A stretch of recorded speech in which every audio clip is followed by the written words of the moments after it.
Welcome to Intelligent Human Leadership, leading yourself and your team. Do you ever find yourself grappling with a lack of confidence in your team? Or battling the relentless waves of concern and fear? Are the pressures to meet client expectations and the burden of missed opportunities weighing you down? On this podcast, you'll discover the strategies and insights that will reignite your team's morale and help you find the harmony and knowledge you seek to propel your business forward. Here, we explore innovative ways to reignite your creative spirit and achieve greatness, empowering you to lead with intelligence, compassion, and resilience. If you're ready to dive deep into your core of leadership challenges and be guided toward success, here's your host, founder of Steward Your Business, David Carr. How many of you like to be pitched? I would venture to say most likely very, very few of you. Likes to be sold. We like to buy. I'm glad to have you back here on the podcast. And I wanted to bring up a topic today that we're facing more and more in our kind of sales-driven world, where we're getting pitched and sold every day. I don't know about you, but I've been on LinkedIn for many, many years, one of the early adopters there. And if you haven't connected with me on there, please go ahead and do that. Happy to connect with you, listeners. But how often am I get a connection request and then pitched right out the door?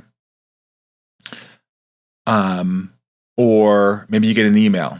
And I just talked with a client today about an email about, hey, get this thing, that thing, and but they're not truly, I believe, understanding. Well, number one, they're not building the relationship, and this is really going to be the focus of the episode today.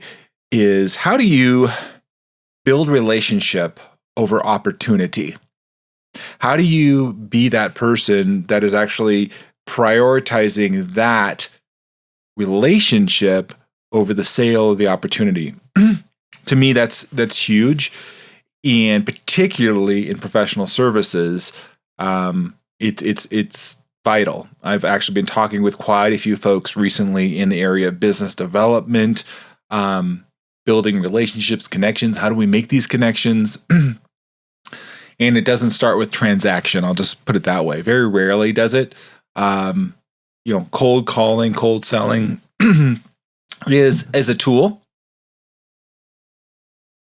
and it's it works in some regards, but is it a long-term strategy? Well, I'll say for professional development, particularly for those in the architecture, engineering, construction, environmental consulting world, I don't see that being as effective in the long game.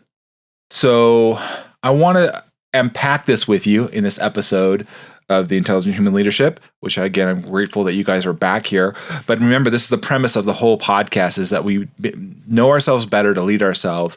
We're intelligent human leaders. We are not these transactional kind of mindless bots, if you will. And so if we use aggressive sales tactics, we are likely to alienate potential clients or teaming partners, perhaps, and eroding your trust in potential business opportunities.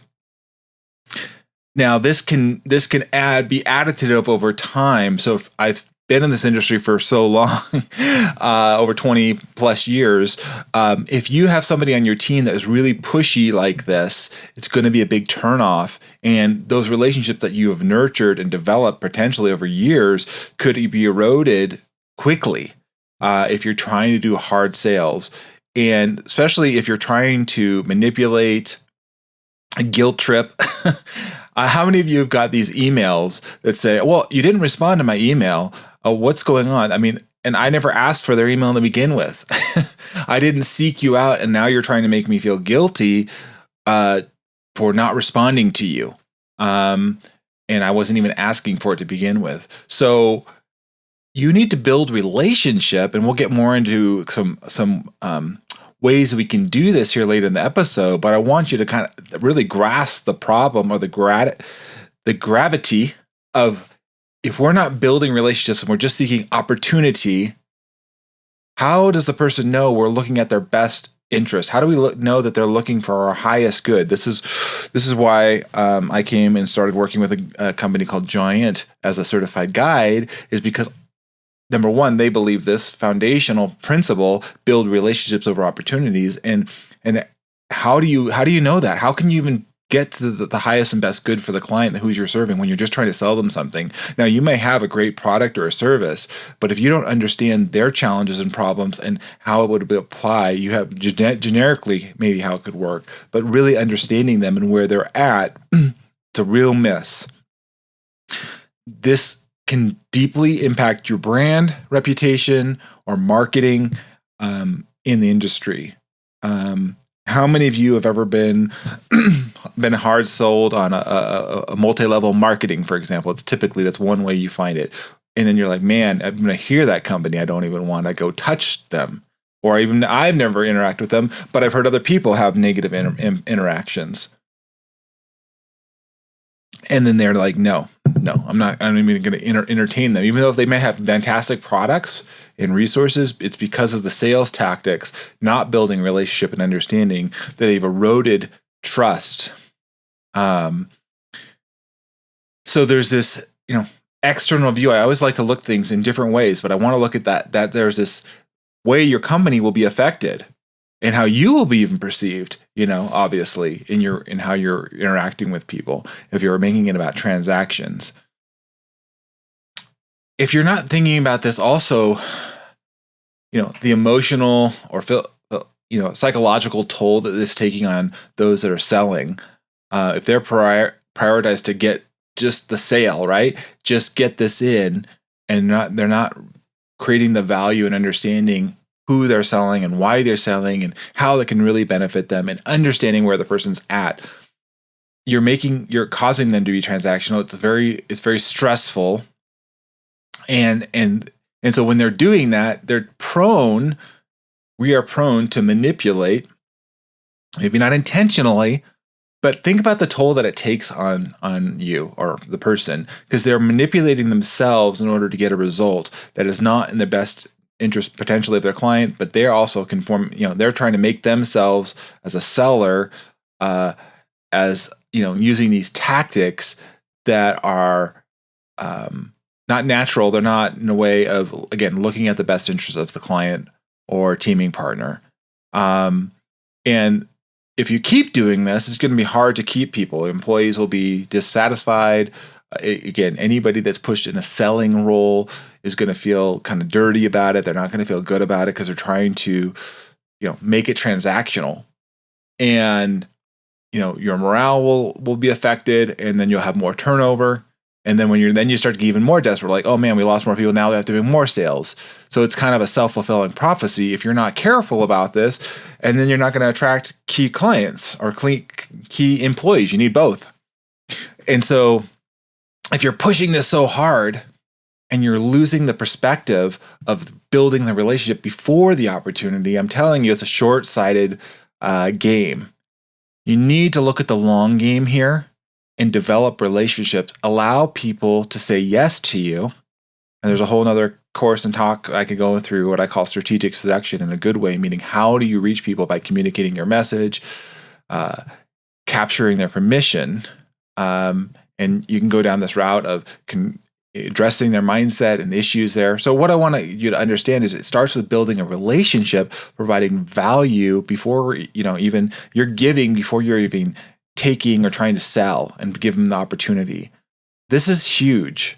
If we are living this way in a world and make it so transactional, think about the reverberating facts, because this is not just in sales.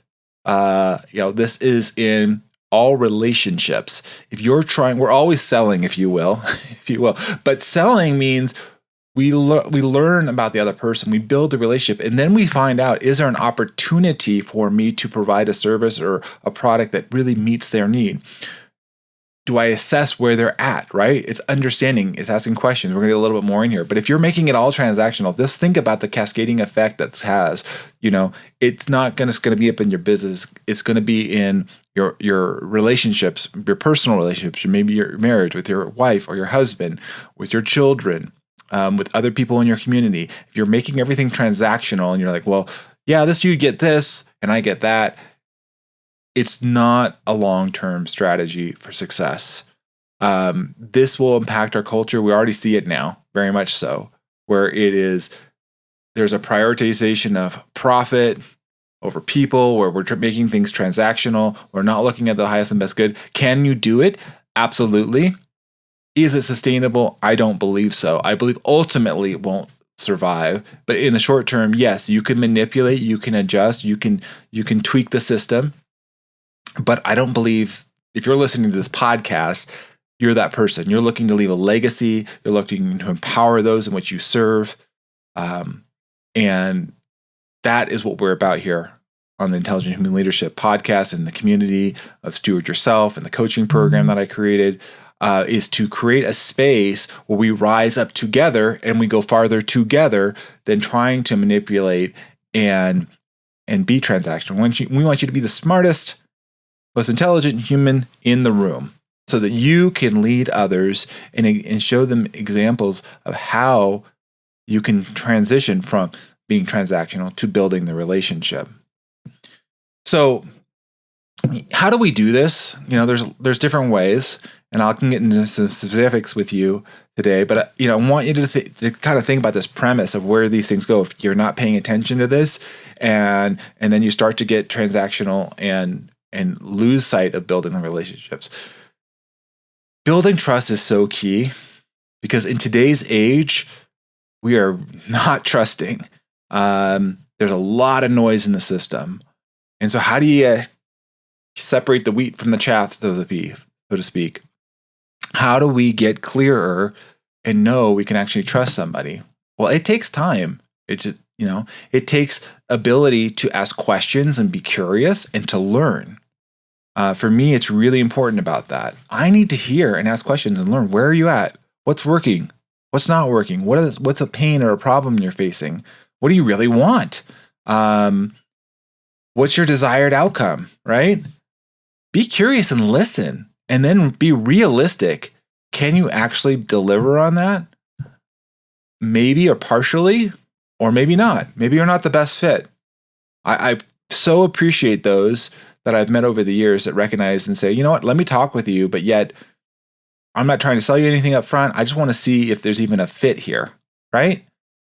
And I would say anybody that's trying to push a sale over the relationship, I would not be trusting. I would definitely be cautious in there. Are you good at being empathetic? Are you good at being an active listener? Can you take genuine interest in others? Or you do have a set agenda, and when they respond, you already have a counter response. Are you listening for understanding? Are you listening to respond? This is really important. How many times do you listen to respond? And for those of us that are married, we're trying to respond. We're trying to be right. Have you been that way? Like, oh, I got the right answer. I've got the right product or the right service. It's just what they need. And you're trying to be right. And in being right, and you may actually be right what they need, but they're not hearing it. That's not the problem. That's not the pain they're having. And you're forcing it. You're trying to be right. You're trying to give them the solution. And they're like, I don't see it. And so you end up losing, and they end up losing because you've missed a connection to build a relationship and understanding with one another. If we don't do this well, we are doomed to repeat it. We want to break that cycle. We want you to be, again, the most intelligent human leader in all areas. Business development is huge right now. And this is where I come in with business companies and individuals to help them navigate this. Because it's like, where do I start? Now, granted, not everybody has a voice for this. And I think it's important to know this.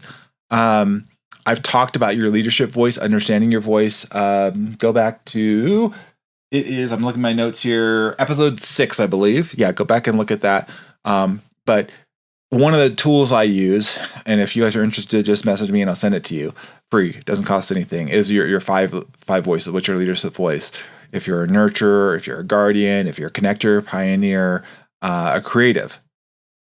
Nurturers are usually the quietest voice, and they're not going to be necessarily the strongest in business development. And so it's important to know your voice and where you stand up. I'm a connector, so I naturally gravitate to talking with lots of people and building those relationships. Again, it's important to know this. If you're putting somebody that is in a different type of primary voice role, this could be very difficult for them, and they may end up going to being transactional. So understand this. Also, to understand who your audience is. Again, who are the people you're trying to reach? Where are they? What do they like? What's important to them? You need to understand this and build this connection with them, so that they know you truly care. Number one, and we've talked about this, and I've talked about this in the past. Communication Code book is another great book. Is understanding what you're trying to communicate with them. Are you trying to collaborate? Trying to celebrate with them? You're caring for them? Are you critiquing them? What is it that you're providing? What kind of communication are you providing them?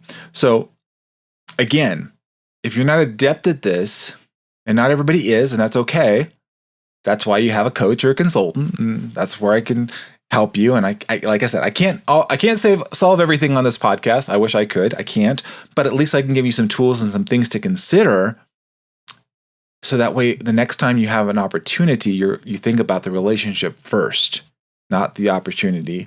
You think about the relationship. How can I help this person in their highest and best need, looking out for them? And then what would match up with that?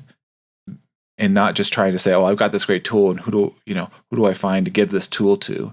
Think about the person and who you're trying to serve. If we're not clear and honest and empathetic in our relationships, right, we're likely to turn off people, and certainly turn off referrals. Because here's another thing. If you're building a relationship and that person is not a buyer, or they're not the ideal buyer for you, could they refer somebody to you? Would they be an advocate for you based on their experience? Or would they be a turnoff? And here's the reality, right? We're much more likely to share something negative that happened to us than positive. It's just our human nature.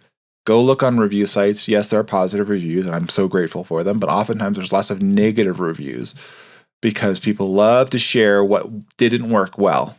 They love to vent. They love to, go down that path. It's part of our human condition, unfortunately, instead of celebrating and recognizing what's been really good. So if you do this poorly, you're going to definitely get turned off. I don't know about how you guys do. I use different technologies, and when I start getting these cold emails to me, honestly, I will just flag it as spam. And so if your email, for example, gets flagged and continues to get noted by users, you get delisted, or you have, there's ramifications there. And so we don't want that. We don't want you to be flagged as spam, right? When somebody sees your name pop up in an email or a phone call message or LinkedIn message, whatever the case may be, we don't want you to be perceived as spam, annoying. Oh, this person's just going to pitch me. And how many times do I see that, unfortunately, where I'm like, okay, I'll connect with this person on LinkedIn, let's just say, and the first thing they do is, yep, I saw you, and I saw this great tool, and I want to sell you something. And it just, honestly, please stop. Please stop if you're one doing that. And I don't think if you're listening to this podcast, you're that person. But hopefully you are. Hopefully you'll find this podcast and you'll realize, hey, that's not the best strategy. But having patience and persistence is really key here. I can't tell you how much time it has taken sometimes working with clients or potential clients, from months to years even, especially in the AEC industry. There may not be an opportunity that lines for months or even a year later. But if you're nurturing the relationship and you're looking after them, how many times, for example, if I found an opportunity, a request for proposals, RFP or whatnot, and it wasn't in a firm I was working with in the past, wasn't one that was specifically for me. It wasn't an opportunity for me, but I knew the relationship. I knew the person that I was working with. And I thought, you know what? I'm looking after them. And then I share them with this. I'm like, here's this RFP that I can't do, but I know you. I know what you're looking for. I know, and this might be something that you may be interested in. And they're like, oh my goodness, thank you for considering me. It's actually welcomed, instead of feeling like, man, I'm feeling kind of used, or feeling like they just come knock on my door when they want something. Are you offering value? Are you looking after others? To me, this is a great direction that some businesses are taking. And one that I adopt myself, of creating value and resources free of cost, so that you can see and experience, taste and see if this is something that's worthwhile and something that you're like, I want to know more about. So that's patience and persistence, communicating your message and getting people to say, I'm willing, I want to know more. That's really important. Are you capturing permission? Because if you're not capturing permission and you're just throwing things out there and communicating a message, I would encourage you again to build the relationship. Get people to say, give people the opportunity to opt in. Get people the opportunity to subscribe to your list or get on your newsletter. Obviously listen to my podcast. You guys have come and listened to it. I put it out there. I'm not forcing it. I'm offering it up as a resource, and I'm saying, here's something to take and consider.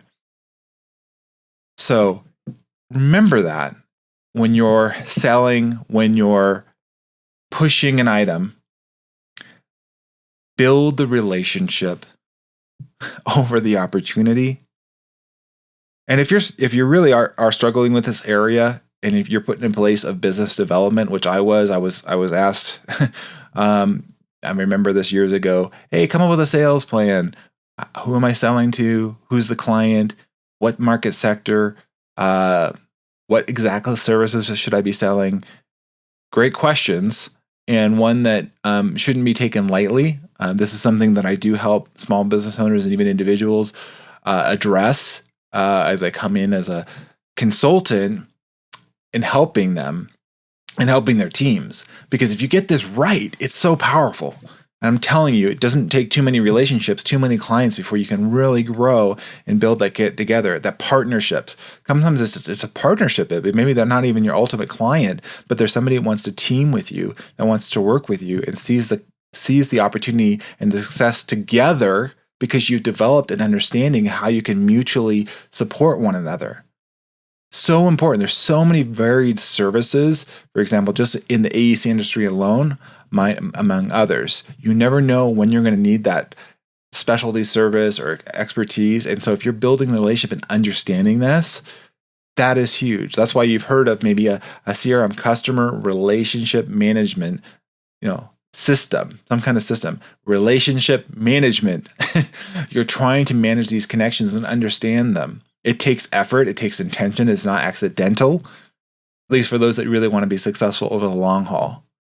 And nurturing those relationships. Oftentimes, the best clients or the best opportunity to provide a future opportunity is because you built a relationship, and those folks are more likely to buy from you because they know you, right? It's those that you have already, if you bought from me or bought from anyone else, you're more likely to buy from them again because you trust them, you built a relationship with them, and you're like, hey, you know what? They're looking after me. I know, and I'm getting value here. It's much harder to go from somebody that's cold. So another thing to consider is once you actually even have somebody that's finally said, I'm in, I want to know more, I'm engaged, how again are you nurturing that relationship before you present another opportunity? That's what I want to leave you with today and considering. And again, as you listen to this in the Intelligent Human Leadership podcast, if it resonates with you and you're like, man, I want to know more, please reach out. I do a free discovery call. There's no cost. It's just an opportunity to learn, again, value and see if this is a good connection. And or maybe I can provide you other resources or tools, and great, you're on your way. But this is why I'm passionate about Steward Your Business and the Steward Yourself coaching program and working as a consultant for other small businesses and their teams. I appreciate you guys taking the time to listen every week. Like I said, I'm coming back here with much more nuggets of wisdom and experiences from my 20 plus years working in the industry, public, private sector, helping. And I'm looking forward to getting to work with new folks this year and have you guys come into the program. But it all starts with building the relationship. Hence, Intelligent Human Leadership Podcast and others out there. If you haven't connected with me and you'd love to, I would love to have you connect with me. By all means, find your favorite social media platform. I'm primarily on LinkedIn, but you can find me on Facebook and Instagram and others out there. I would love to hear from you and get your comments and feedback. If this resonated with you, please share and like. Of course, this is always about visibility and reaching more people. And that's super important as well. So please share it. And I'm just grateful for you guys are here. So with my gratitude and thankfulness for investing a little time with me on the podcast this episode, I encourage you to go out there, look for ways that you can build your relationships today, and then follow up with opportunity. I'm David Carr, the host of your podcast, The Intelligent Human Leadership, with you, knowing yourself to lead yourself. Go out there and be empowered today. Thanks for listening.